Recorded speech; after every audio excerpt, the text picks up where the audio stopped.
Paul is an amazing character. And I wonder, I'm sitting on a boat dock here on Williamstown Lake, a boat dock that I have swam off of and jumped off of many, many times in my life. But I want you just to imagine for a second that Paul is kind of on a dock. Paul is getting ready to set sail on his missionary journeys. Could you imagine the excitement Paul probably had to go preach the gospel? The nervousness of sailing from city to city and traveling and walking from different cities to different city and preaching the gospel. And so here's how this worked. Paul would show up in a city and he would preach in the synagogue. And many times he's ran out of that synagogue. He's ran out of the city. He's persecuted. He's threatened to be put into prison. He's even stoned. And wouldn't you know it, that the time that he's stoned is in this city called Lystra. And it's actually in the region of Galatia. The exact book and letter that we're going to be looking through. And so, Paul writes this letter after leaving this region of Galatia that's in modern-day Turkey. He writes this letter sometime after that, maybe around AD 50, somewhere in that region. And Paul writes all kinds of letters. They're not books, they're letters. Paul writes this letter to this Galatian church. And I want to set up the background for you. This Galatian church grew just like every church grew in the first century out of a Jewish movement, out of a Jewish messianic movement called the Way. And so Jewish people would come to know that Christ is the Messiah, and they would believe in him. But we know that this message on Christianity of Christ being the Messiah was not just meant for one people group, but it was meant for all people groups, no matter what religion they came from before that, no matter their race, no matter their cultural background, no matter whether they were born noble or born poor. It didn't matter their social class. They could be a slave. They could be a slave owner. It didn't matter in that day. The gospel was meant for all people. Still meant for all people today. And so the church begins to be largely Gentile.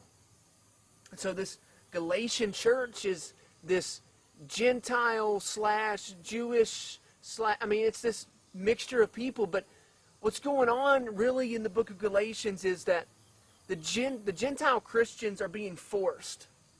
They're being told that you cannot be a Christian. You cannot be a follower of Christ unless you are circumcised. Unless you are circumcised, you cannot be a Christian. And Paul has just left this city and he is frustrated. Paul has just preached the true gospel. The true gospel that says, no, you don't have to be circumcised. No, you don't have to practice the Jewish feasts. No, you don't have to do that because that's not the gospel. It's not. The gospel is in 1 Corinthians 15, and you're going to read that in your first week of study. What is the gospel?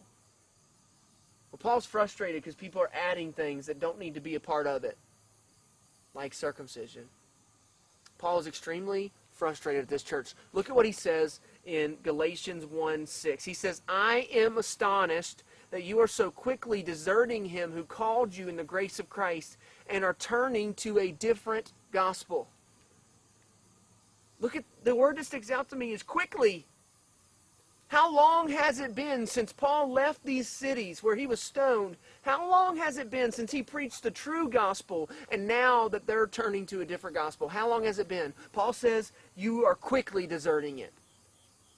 Has it been months? Has it even been a year? We don't know for sure, but it's quick. And so Paul preaches this true gospel, and then they're quickly changing it. They're quickly falling prey to men who say, you need to do this, this, and this. And Paul says, no, you don't. And so, hence the title of our name, or hence the title of this study, No Additions. People are adding things to the gospel, and Paul is saying, don't add anything. No additions, because when you add something to the gospel, it is no longer the gospel. It's something different.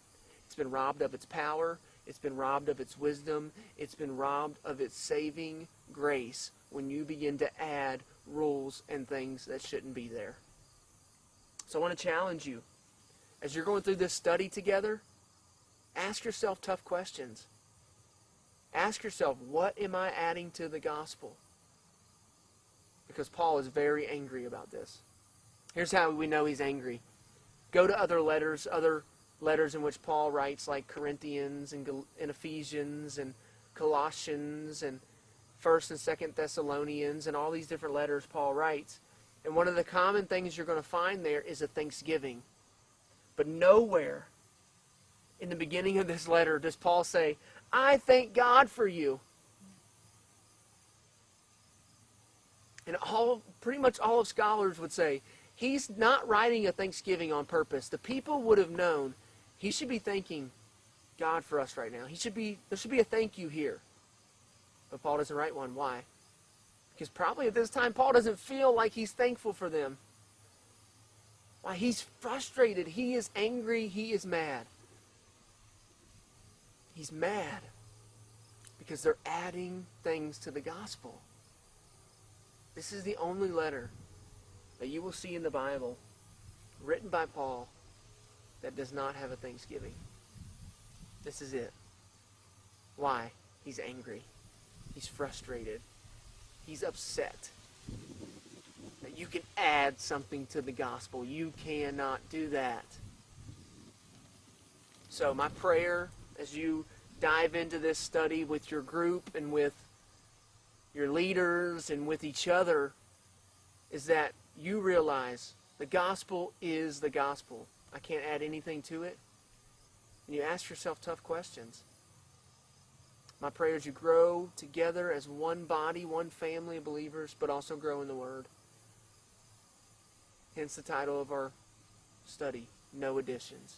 You can't add anything to this gospel.